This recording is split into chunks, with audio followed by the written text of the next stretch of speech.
Praise the lord. ప్రభు అయిన యేసుక్రీస్తు నామములో మీ అందరికీ మా హోసన్నా మినిస్ట్రీస్ తరపున హృదయపూర్వకమైన వందనాలు తెలియపరుస్తున్నాను. ప్రియులారా, మిమ్మల్ని అందరినీ దేవుడు ఆశీర్వదించి దీవించునుగాక. మరి ముఖ్యంగా ఈ పండుగ దినాలలో నా దేవుడు మీకు సర్వసమృద్ధిని అనుగ్రహించి మీ హృదయ అభిలాషలు తీర్చి మీ అక్కరలను తీర్చి ఆయన మిమ్మల్ని దీవించి ఆశీర్వదించునుగాక. మరి పూట పరిశుద్ధ గ్రంథంలో నుంచి కొలసి సంఘానికి పరిశుద్ధుడైన పౌలు రాసిన పత్రిక 3వ అధ్యాయం 17వ వాక్యాన్ని నేను చదువుతున్నాను, మీరు ఆలకించండి. మాట చేత కానీ క్రియ చేత కానీ మీరు ఏమి చేసినను ప్రభు అయిన యేసు ద్వారా తండ్రి అయిన దేవునికి కృతజ్ఞతాస్తుతులు చెల్లించుచు సమస్తమును ఆయన పేరట చేయుడి. పరిశుద్ధుడైన పౌలు సంఘానికి ఒక చక్కటి ఆలోచన అనుభవాన్ని నేర్పుతున్నాడండి. అదేంటంటే క్రియ ద్వారా కానీ మాట చేత కానీ ఏమైనా మీరు చేస్తే యేసుక్రీస్తు ద్వారా తండ్రి అయిన దేవునికి కృతజ్ఞతాస్తుతులు చెల్లించుచు. అంటే కొన్ని సందర్భాల్లో మనం చేసేవి మనకి ఇష్టం లేకపోయినా కష్టతరంగా ఆ పనులు చేస్తూ సణుక్కుంటూ గొణుక్కుంటూ చేస్తామండి. ఇష్టం ఉండదు, కానీ కష్టం మీద చేయాలి, చేయకపోతే కుదరదు. అందుచేత కష్టం మీద మనసు లేకపోయినా కూడా భారంగా ఆ కార్యక్రమాలు చేయడం, దానివలన మనకు ప్రతిఫలం ఏమీ రాదండి. దానివలన మనకు బహుమానం ఏమీ కలగదు, తండ్రి మన్నన మనం పొందుకోలేమండి.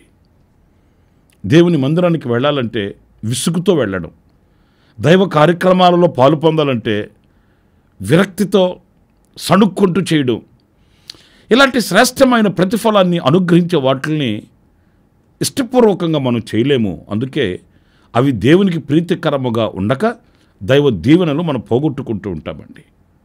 పిల్లలు చూడండి, ఇక్కడ దైవజనుడు పౌలు మీరు ఏది చేసినా క్రియ చేత కానీ మాట చేత కానీ మీరు చేసేవి యేసుక్రీస్తు ద్వారా తండ్రికి కృతజ్ఞతాస్తుతులు చెల్లించుచు. అంటే ఈ భాగ్యాన్ని నీవు నాకు ఇచ్చావయ్యా, అందుకు నీకు స్తోత్రం.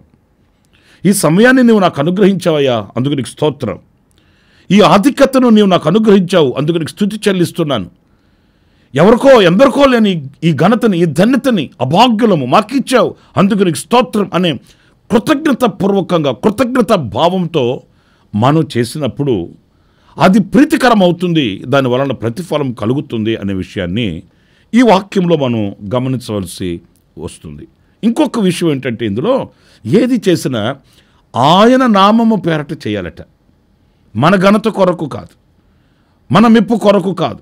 లేకపోతే మనకున్న అలవాట్లు ఏంటంటే మా పెదనాన్న పేరట చేస్తున్నాను, మా చిన్నమ్మ పేరట చేస్తున్నాను, మా తమ్ముడు పేరట, మా అన్న పేరట చేస్తున్నాను అని మనకు నచ్చిన మెచ్చిన వాళ్ళ పేరట కొన్ని కార్యక్రమాలు చేస్తుంటామండి. ఏదైనా వస్త్రాలే దానం చేసినా, అంత భోజనమే పెట్టినా, అంత నేడే చూపించినా, ఎవరికైనా ఏదైనా మనం సహాయం చేయాలని పూనుకున్నా దానికి ఎవరినో ఒకరిని అడ్డుపెట్టి వాళ్ళ పేరట ఆ కార్యక్రమాలు చేసి మన్నన పొందుతూ ఉంటాము, మనుషుల మెప్పును కోరుకుంటూ ఉంటాము. ప్రియులారా, నేను ఒక మాట చెప్తాను, మనుషుల మెప్పు పొందుకున్నంత మాత్రాన మనకి ఏం ఒరుగుతుంది? మనుషులు మనల్ని షబాష్ లేకపోతే బలా అన్నంత మాత్రాన మనకి ఏం జరుగుతుంది, ఏం ఒరుగుతుంది? ఏమి కలగదు, మనం సంతృప్తి పొందడం తప్ప.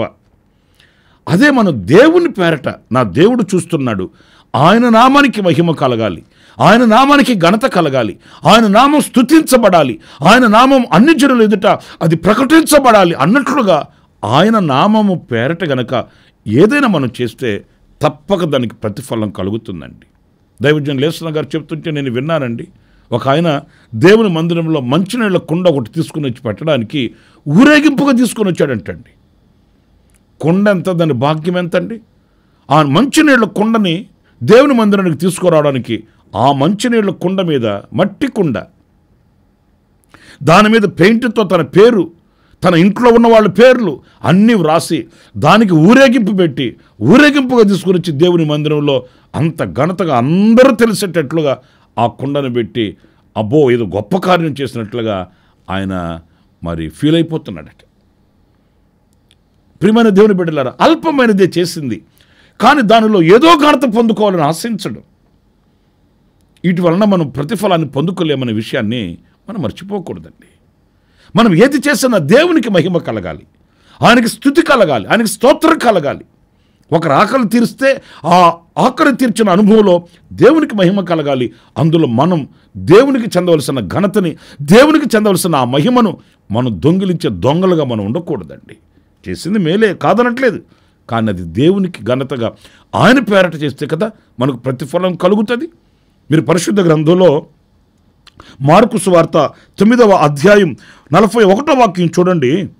మీరు క్రీస్తు వారని నా పేరట మీకు గిన్నెడు నీళ్లు త్రాగనిచ్చువాడు తనకు రావలసిన ఫలము పోగొట్టుకొనడని మీతో నిశ్చయముగా చెప్పుచున్నాను. ప్రియులారా, చూసారండి, ఈ వాక్యంలో మనం గమనించినప్పుడు గిన్నెడు చన్ననీళ్ళు కనుక మనం ఎవరికైనా ఇస్తే మనకు రావాల్సిన ప్రతిఫలాన్ని మనం పోగొట్టుకోమట. గిన్నెడు చల్లనీళ్ళకే. అయితే ఈ గిన్నెడు చల్లనీళ్ళైనా ఆయన నామం పేరట చేయాలి. నువ్వు ఎంత చేసావు, ఎంత ఇచ్చావు అని కాదు, ఎలా చేసావు అనేది ప్రాముఖ్యమైనదండి. మనం ఏం చేస్తాము? ఘనమైన వాళ్ళకే మనం సహాయం చేస్తాం, బలమైన వాళ్ళకే మనం సహాయం చేస్తాం. మరలా మనకు అప్పగించే వాళ్ళైతేనే మనం వాళ్ళకి మేలు చేస్తామండి. అంతేగాని మనం ప్రభు పేరట చేస్తున్నాము అని దీన దరిద్రులకు కానీ, పేదవాళ్ళ అయిన వారికి కానీ, లేని వారికి కానీ మనం గుప్పిలు విప్పలేమండి. నేను ఒక మాట చెప్తాను, తిరిగి మనకి ఇచ్చే వాళ్ళకి మనం సహాయం చేస్తే ప్రయోజనం ఏముంది? కానీ ఒక పేదరికంలో నిలిచి, ఆకలి దప్పులతో నిలిచి, వస్త్రహీనులై ఉండి ఎవరైనా మనకు కనబడినప్పుడు వాళ్ళకి ఆయన నామం పేరట మనం ఏదైనా చేస్తే గిన్నెడు చల్ల నిలిచినా చాలంటండి. ఎంత మధురమైన మాట చూడండి. ప్రాముఖ్యంగా నేను ఈ పండగ దినాలలో ఈ మాట మీతో ఎందుకు చెప్తున్నానో అనేది మీకు అర్థమై ఉంటుందని నేను అనుకుంటున్నాను. నాది నాకే, నాది నా కుటుంబానికే, నాది నా పిల్లలకే, నాది నేనే అనుభవించాలి అనే భావనతో కాకుండా మీరు ప్రతిఫలాన్ని పొందుకోవాలి. దేవుని యొద్ద నుంచి బహుమానాన్ని మీరు పొందుకోవాలి. దేవుని యొద్ద నుంచి ఒక ఆశీర్వాదం మీకు కలగాలంటే గుప్పిలు విప్పగలిగిన వారమై ఉండాలి. ఆయన పేరట మేలు చేయగలిగిన మంచి మనస్సు మనకు ఉండాలండి. ప్రియమైన వారలారా, ఈరోజు మన పరిశుద్ధ గ్రంథాన్ని చేతబట్టుకొని పవిత్రంగా బ్రతకగలుగుతున్నామంటే దీనికి ఎంతోమంది ప్రాణాలు అర్పించిన వాళ్ళు ఉన్నారు. మరి వాళ్ళకి మనం ఏమి చెల్లించగలమండి? దీని కొరకు అహర్నిశలు పాటుపడ్డ వాళ్ళు ఉన్నారు, ఎందరో బలి అయిపోయిన వాళ్ళు ఉన్నారు, ఎందరో తమ జీవితాల్ని అర్పణగా అర్పించుకున్న వాళ్ళు ఉన్నారు. వాళ్ళందరికీ ప్రభువు ప్రతిఫలం ఇవ్వకుండా మానుతాడా? లేదండి. తగు ప్రతిఫలాన్ని నిశ్చయంగా ఆయన వారికి అనుగ్రహిస్తాడు. ఎందుకంటే ఈరోజున కోట్ల మంది ప్రజలు, లక్షల మంది ప్రజలు ఆయన సన్నిధిలో నిలిచి అనర్గళంగా ఆరాధించగలుగుతున్నారు. వాళ్ళు దేవుని వాక్యాన్ని చదవగలుగుతున్నారు, వెలుగులో నిలిచి పరిశుద్ధులైన దేవుడిని మహిమపరచగలుగుతున్నారంటే దీని కొరకు కృషి చేసిన వాళ్ళు, తమ జీవితాన్ని త్యాగం చేసుకునే వాళ్ళు, స్వార్థ పరినిమిత్తమై కన్నీళ్లు అనుభవించిన వాళ్ళు ఎందరో ఉన్నారు. వాళ్ళకి ప్రతిఫలం కలగక మానదు. మరి ఈ రోజున మనం కూడా అలాంటి బాటని ఎందుకు ఏర్పాటు చేసుకోలేము?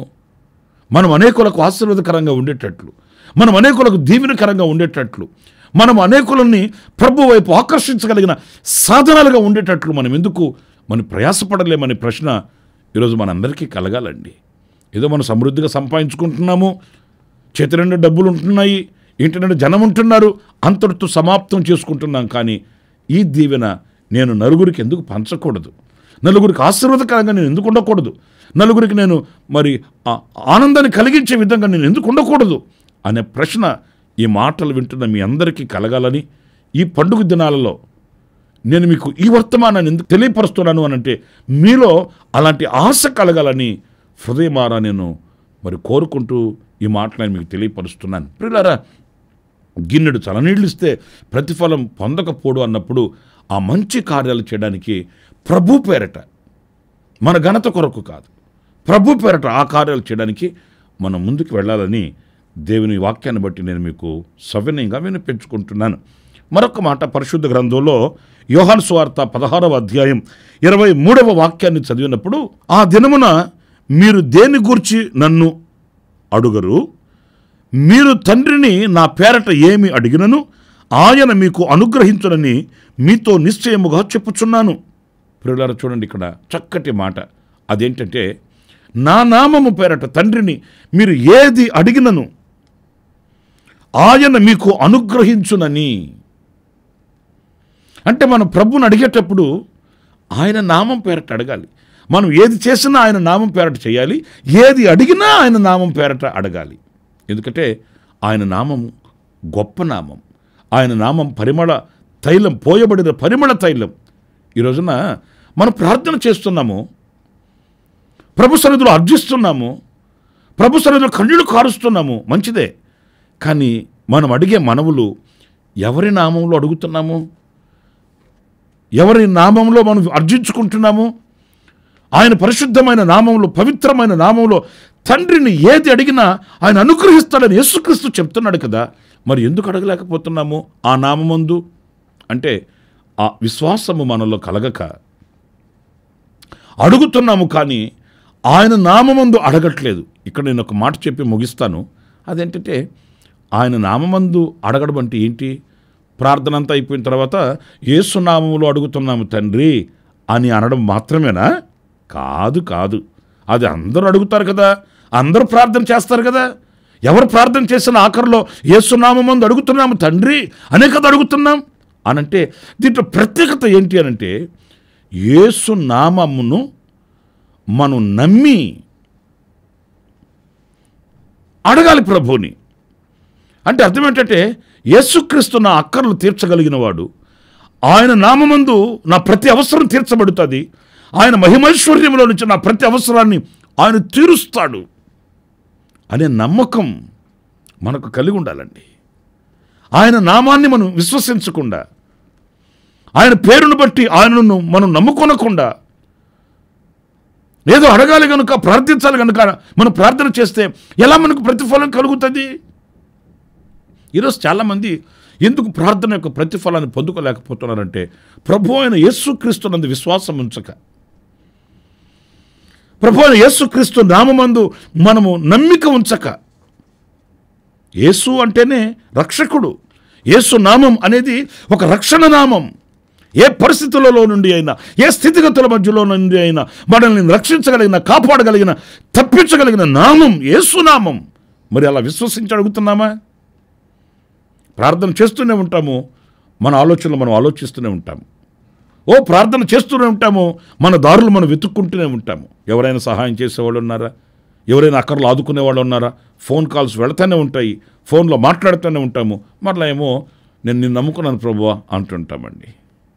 ప్రియులారా, ఆయనను పూర్ణంగా విశ్వసించి, ఆయనను పూర్ణంగా నమ్మి మీరు ఆయన నామం పేరట ఏది అడిగినను తండ్రి అనే దేవుడు ఆ కార్యమును సఫలం చేస్తాడు, అవి అనుగ్రహిస్తాడని వ్రాయబడి ఉంది. అందుకే యేసుక్రీస్తు పుట్టక మునిపే యేసుక్రీస్తు యొక్క నామాన్ని దేవాతి దేవుడు తెలియపరిచాడండి. ఆయన పుట్టక మునిపే.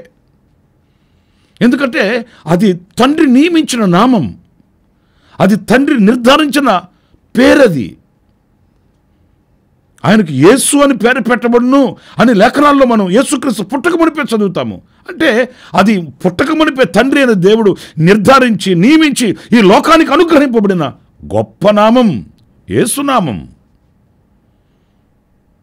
గనుక ఆ నామమందు మనం ప్రార్థించి ప్రభు దగ్గర ప్రతిఫలాన్ని పొందుకోవాలి. ఈ పండుగ దినాలలో మీ అవసరత ఏదైనా, మీ అక్కర ఏదైనా, ఏ ఆశతో ఉన్నారో, ఏ కాంక్షతో ఉన్నారో, ఏ వాటి కొరకు మీరు ప్రార్థన చేస్తున్నారో, ప్రియులారా నేను ఒక మాట చెప్తాను, మీరు యేసు నామమును విశ్వసించి ప్రభుని నమ్ముకొని మీరు అడిగి చూడండి. తప్పనిసరిగా మీ హృదయ వాంఛను నా ప్రభు తీరుస్తాడు. తప్పనిసరిగా నా ప్రభు నీ కోరికను సిద్ధింప చేస్తాడు. నీ హృదయంలో నుంచి వచ్చిన ప్రార్థన ఆయన అంగీకరిస్తాడు. నీ హృదయంలో ఉన్నటువంటి ప్రతి ఆ యొక్క ఆశని ఆయన నెరవేర్చి, తృప్తిపరిచి నిన్ను సాక్షిగా నిలబెట్టుటకు శక్తిగల దేవుడు నజరేయుడైన యేసు. గనుక ఈ రోజున ఆయన నామము పేరట మీరు ఏది చేసినా ప్రతిఫలాన్ని పొందుకుంటారు. ఆయన నామము పేరట మీరు ప్రార్థన చేస్తే ప్రతిఫలాన్ని పొందుకుంటారనే విషయాన్ని మీరు మర్చిపోవద్దు. ఆ రీతిగా ప్రార్థన చేయండి, ఆ రీతిగా మీరు అనేకులకు సహాయం చేయండి. నా దేవుడు మిమ్మల్ని గుప్పిలు విప్పి దీవించి ఆశీర్వదించునుగాక. నా దేవుడు మీ హృదయ వాంఛను తీర్చి తృప్తిపరచునుగాక. ప్రార్థన చేసుకుందామా? తలల నుంచి కళ్ళు మూయండి. ఆశ్చర్యకరుడైన తండ్రి, జీవాధిపతి అయిన ప్రభువా మీకు వందనాలు. నాయనా, మేము ఏది చేసినప్పటికీ మీ నామము పేరట చేయాలి అని లేఖనాల్లో వ్రాయబడి ఉంది. అది మీకు కృతజ్ఞతాస్తుతి చెల్లించుచు ఆ కార్యాలు చేయాలని లేఖనాలలో వ్రాయబడి ఉంది. మేము చదువుతూ ఉన్నాము. ఆ రీతిగా సణుగులతో, గొణుగులతో, సంశయాలతో కాకుండా ఒక సంతృప్తికరమైన మనసుతో సంతోషంగా నాయన మీ నామము పేరట మేము ఏది చేసినా అది మాకు ఆశీర్వాదకరంగా ఉండేటట్లు కృపచూపమని వేడుకొనుచున్నాను. ఆ రీతిగానే మేము అడుగుతున్న మనవులన్నీ, మా హృదయంలో ఉన్న అభిలాష అంతయు కూడా మీరు నెరవేర్చాలి, మీరు మాకు అనుగ్రహించాలి అని అనుకుంటే అది మీ నామము పేరట మేము ప్రార్థన చేయాలని మేము తెలుసుకున్నాము. గనుక మీ నామాన్ని మేము విశ్వసించి, మీ నామము మేము కొనియాడుతూ మీ సన్నిధిలో ప్రార్థన చేస్తున్న మనవులన్నీ మీరు అంగీకరించి మీరు మాకు సహాయం చేసి ఆశీర్వదించమని ఈ ప్రార్థనలో ఏకీభవించిన ఒక్కొక్కరిని ప్రభు మీ చేతులకు సమర్పిస్తున్నాను. నిండైన దీవెనలు మీ బిడ్డలకు మీరు అనుగ్రహించి నడిపించమని యేసు ప్రశస్త నామములో ప్రార్థన చేసి వేడుకొనుచున్నాను తండ్రి. ఆమేన్, ఆమేన్. ప్రభు మిమ్మల్ని ఆశీర్వదించి దీవించునుగాక. మరి ముఖ్యంగా ఈ దినమంతా విశేషమైన కృప నా దేవుడు మీకు తోడై ఉంచునుగాక. అలాగే జన్మదిన శుభవేడుకను జరుపుకుంటున్న వారులారా, నా దేవుని యొక్క దీవెన, నిండు ఆయుష్, ఆరోగ్యం నా ప్రభు మీకు అనుగ్రహించునుగాక. కన్నీళ్లలో ఉన్న కుటుంబానికి నా దేవుని కటాక్షం కలుగుగాక. ఆమేన్. ప్రతి దినము ఈ అనుదిన కృపాను సందేశాల కొరకు, ఇంకా మరిన్ని ఆత్మ సంబంధమైన సందేశాల కొరకు ఈ మా యూట్యూబ్ ఛానల్ ని సబ్స్క్రైబ్ చేసుకోండి. Pastor Ramesh, ministries.